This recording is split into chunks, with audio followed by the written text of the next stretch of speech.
Hello dear friend, Thakur coaching class में आप सभी का स्वागत है।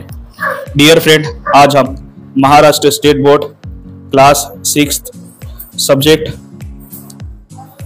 हिस्ट्री का chapter number 4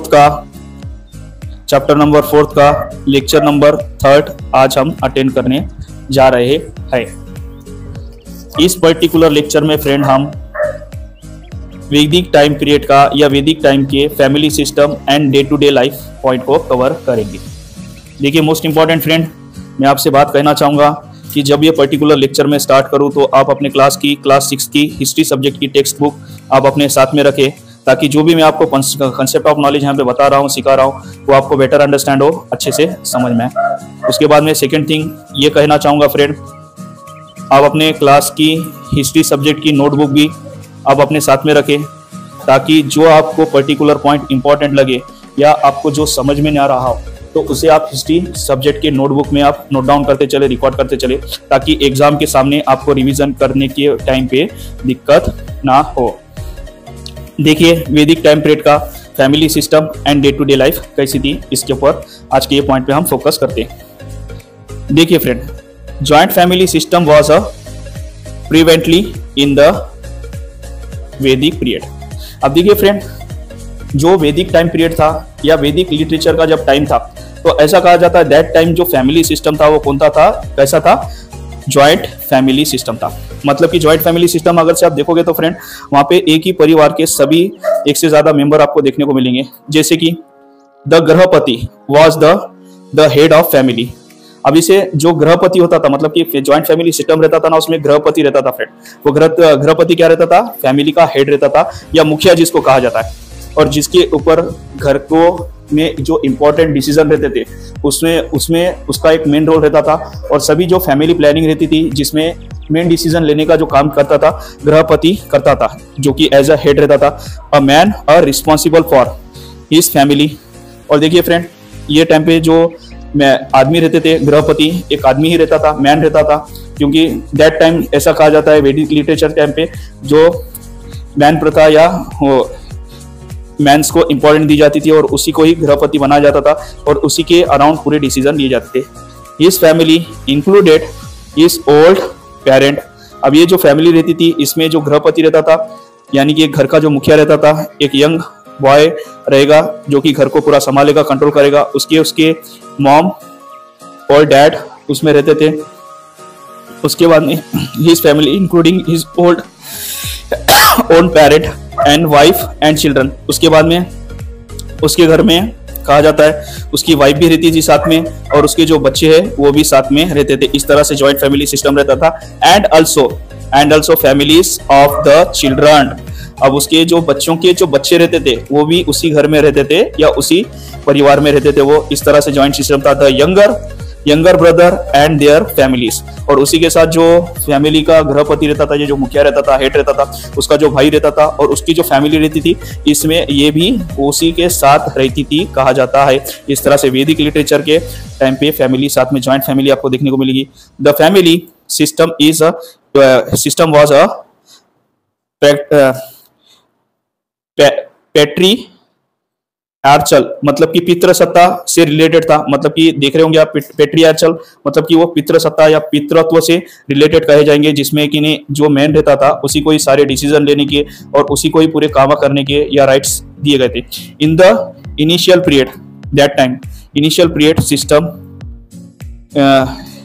period there are reference to womens scholar such Lopamudra, Gargi and Maitreyi the Vedic literature. अब ऐसा आपको देखने को मिलेगा दैट टाइम अगर से पेट्रियार्चिस्ट, मतलब कि पितृसत्ता का रहने के बाद में भी पेट्रियार्चिस्ट जो थे कि नहीं, जो एक जॉइंट फैमिली में आप देख रहे हो कि किस तरह से एक पूरा जो ऑल ओवर डिसीजन मेकिंग या अलग इंपॉर्टेंट जो डिसीजन है उसको लेने के लिए गृहपति जो घर का एक मुखिया होता है उसी के हाथ में पूरी सत्ता दी गई थी और उसी को ही पूरे डिसीजन लेने के लिए कहा गया था। पर दैट टाइम ऐसा भी था फ्रेंड कि बहुत से ऐसे स्कॉलर जो वुमेन थे दैट टाइम होके गए वाले स्कॉलर वुमेन कहूंगा, जिसमें लोपामुद्रा मोस्ट इंपॉर्टेंट नाम आता है, गार्गी, मैत्रेय एंड मैत्रेय, इस तरह के नाम आते हैं। फिर ये वैदिक लिटरेचर के टाइम पे होके गए आगे। However slowly restrictions on the women went the increasing and their position in the family as a society become a secondary। अब देखिए टाइम के संग देखने को तो हमारे को जो ऑन रिकॉर्ड है वैदिक लिटरेचर्स का, उसमें तो हमारे को वुमेन्स के इंपॉर्टेंट बताए गए वाले और अलग अलग तरह के जो स्कॉलर वुमेन थे दैट टाइम होके गए वाले। पर देखे जाए तो जैसा ही वैदिक लिटरेचर्स का टाइम आगे बढ़ रहा है या आगे उसका जब टाइम हो रहा है तो तुम्हें आपको ऐसा देखने को मिलेगा कि दैट टाइम वुमेन का जो इम्पोर्टेंट था वो क्या हुआ, धीरे धीरे स्लोली तुम्हारे को ऐसा देखने को मिलेगा आपको कि उनका इंपॉर्टेंस कम हुआ और उनके जो राइट्स है या जो उनके जो अधिकार है वो है कि नहीं कहाँ तक एक घर के जो पुरुष है या घर के जो मेन है उनके हाथ तक सीमित रह गए। और ऐसा कहा जाता है कि वुमेन को घर के अंदर ही या फैमिली में ही जो राइट दिए वाले थे वही उसके लिमिटेशंस तक थे, बाकी के कुछ नहीं। उनको समाज में ऐसा कहा जाता है कि एक सोसाइटी में बोलने करने के लिए भी या अपनी आवाज़ उठाने के लिए भी अपने पति की परमिशन लेनी पड़ती थी। इस तरह से रेस्ट्रिक्शंस डाले गए, यह कहा जाता है। The houses during the Vedic period where अर्थेन and वाटेल ऑफ डब कंस्ट्रक्शन। वाटेल means a woven lattice of wooden strips which is the dubbed with the day mixed with the cow dung. A house was tenant, a graha and shala। देखिए friend, यहाँ पे that time के जो houses construction किए जाते थे उसके बाद उसको किस तरह से किए जाते थे आपको यहाँ पे बताना चाहूंगा मैं। अभी जो देख रहे हैं ना फ्रेंड, वैदिक लिटरेचर में इसी तरह के जो हाउसेस है बनाए जाते थे, अर्थन पॉट के बनाए जाते थे, मिट्टी के बनाए जाते थे और उस पे इस तरह के शैलोस या डाले जाते थे। देखिए फ्रेंड, सूखे सूखे ये डाले जा रहे। और यहाँ पे जो काउ डंग की हेल्प से वॉल को क्या किया जाता था, कंस्ट्रक्शन किया जाता था या उन पे लिपा जाता था। इस तरह से वह पूरे हाउस को बनाया जाता था। और ये हाउसेस को वैदिक टाइम के जो पीरियड के जो हाउसेस थे फ्रेंड उसको क्या कहा जाता है, ग्रह या शाला कहा जाता है। यहाँ पे ये हमारे लिए इंपॉर्टेंट है। वैदिक टाइम पीरियड के जो हाउसेस थे उसको क्या बोला जाता था, गृह या शाला बोला जाता था। ये हमारे लिए इंपॉर्टेंट है। और देखिए फ्रेंड, आगे बढ़ता हूं मैं।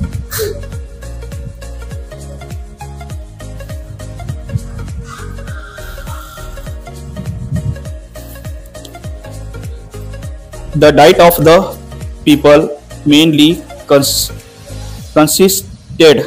of the cereals like a wheat, barley and rice।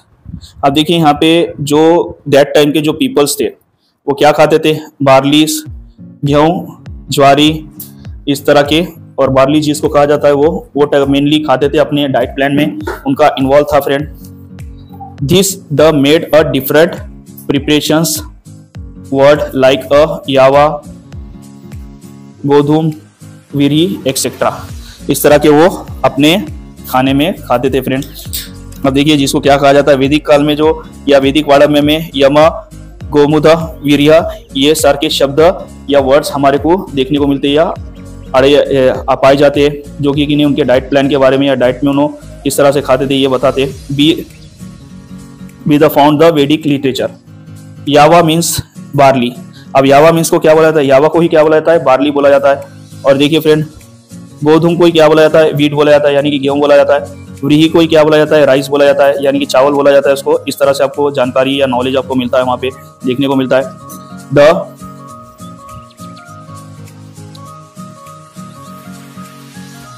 The वैदिक पीपल रिलाइज्ड मिल्क, योगर्ट, घी, बटर, हनी, ब्लैक ग्रेन जिसको उड़द कहा जाता है, द लेंटिल यानी कि मसूर जिसको कहा जाता है friend, sesame and meat were also a part of the diet. अब अलग अलग तरह के देख रहे होंगे ना, यहाँ पे फिर उड़द खाई जाती थी, वो टाइम पे मसूर खाई जाती थी, शहद लिया जाता था, बटर लिया जाता था, घी लिया जाता था, योगर्ट लिया जाता था, दूध भी पिया जाता था। इस तरह का अलग अलग तरह का डाइट प्लान किया जाता था। और सेलेक्टेड अमाउंट में अलग कुछ एनिमल्स का मीट भी वो टाइम पे खाया जाता था। इस तरह का डाइट प्लान वैदिक लिटरेचर में हमें देखने को मिलता है या पाया जाता है फ्रेंड। अब देखिए फ्रेंड,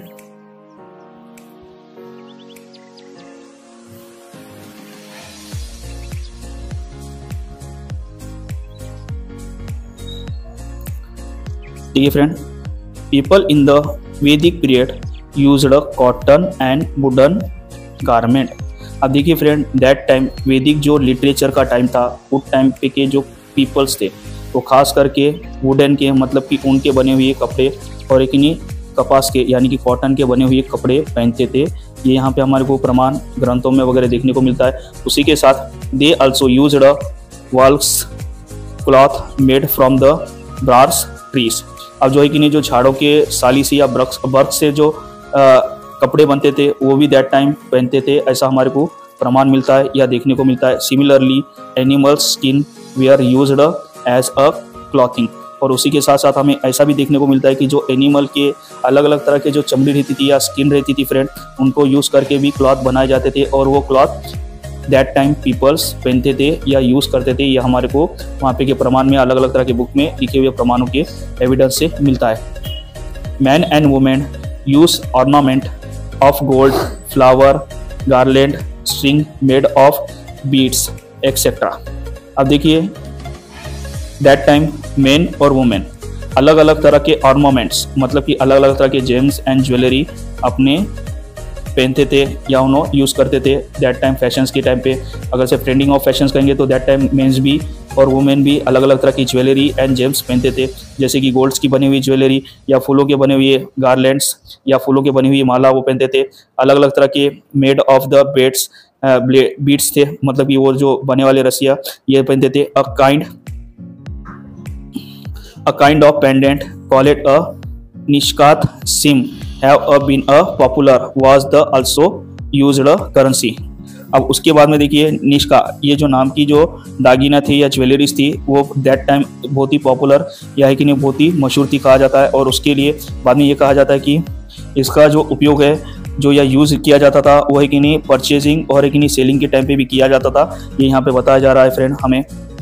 अब देखिए फ्रेंड वहाँ पे कहा जा रहा है कि वैदिक टाइम पीरियड में आगे पढ़ रहा हूँ मैं अभी, singing, playing and music instrument, dance, board games and chariot race. अब देखिए गाना गाना और एक ही नहीं देखा है तो गाना गाना, डांसिंग करना, फिर बाद में अलग अलग तरह के म्यूजिक या म्यूजिशियन इंस्ट्रूमेंट बजाना वो टाइम पॉपुलर गेम्स के थ्रू कहा जाता था। और जो चैरूट रेस यानी कि रथ की दौड़ ये भी है कि नहीं एक मोस्ट इंपॉर्टेंट दैट टाइम का गेम कहा जाता था। और अलग अलग तरह के इवेंट्स में या अलग अलग तरह के हमारे को वैदिक जब लिटरेचर्स में आप पढ़ोगे तो आपको ऐसा देखने को मिलेगा कि चैरूट रेस या सिंगिंग कॉम्पिटिशन भी वहाँ पे किए जाते थे एक स्पेशल ओकेजन या स्पेशल फेस्टिवल के टाइम पे। And the hunting were means a recreation. Hunting भी मतलब कि अलग अलग तरह के एनिमल्स का जंगलों में जाके शिकार करना या हंट करना वो भी एक मेन रिक्रिएशन था। Their main musical instrument was were veena. अब देखिए यहाँ पे बहुत ही इंपॉर्टेंट जो that time Vedic time period के टाइम पे जो म्यूजिक इंस्ट्रूमेंट है इसको यहाँ पे मैं बताना चाह रहा हूँ। वीणा, शात, तनु, सैम्बल्स एंड द कोंच। अब देखिए ये जो थे तो वो टाइम के मेन म्यूजिकल इंस्ट्रूमेंट कहे जाते हैं, जैसे कि तबला होगा, वीणा होगा, फिर बाद में डमरू और एक नहीं जो शंख, ये टाइम के जो वैदिक टाइम पीरियड के मेन इंस्ट्रूमेंट कहे जाते हैं। प्रीशियस इंस्ट्रूमेंट लाइक अ डमरू एंड द मिरी मृदंग वेयर अल्सो यूज्ड। और इसमें मृदंग भी यूज़ किया जाता था ऐसा कहा जा रहा है फ्रेंड। और देखिए यहाँ पे मैं आपको जूम करके बताऊंगा कि दैट टाइम जो म्यूजिक इंस्ट्रूमेंट यूज़ किए जाते थे उसके बारे में बताऊंगा मैं फ्रेंड। देखिए दैट टाइम जो वीणा भी बजाया जाता था इस तरह का ये जो म्यूजिक इंस्ट्रूमेंट है इसको क्या कहा जाता है, वीणा कहा जाता। और देखिए यहाँ पे जो ये इसको डमरू कहा जाता है और इसको ढोलक या ड्रम कहा जाता है और इसको शंख कहा जाता है फ्रेंड म्यूजिकल इंस्ट्रूमेंट में। एंड दैट कौन से यहाँ है ये जो है तो मंजीरे कहा जाता है फ्रेंड इसको इंस्ट्रूमेंट को। इस तरह के इंस्ट्रूमेंट वैदिक लिटरेचर के टाइम पे यूज़ होते थे फ्रेंड या इस्तेमाल किए जाते थे।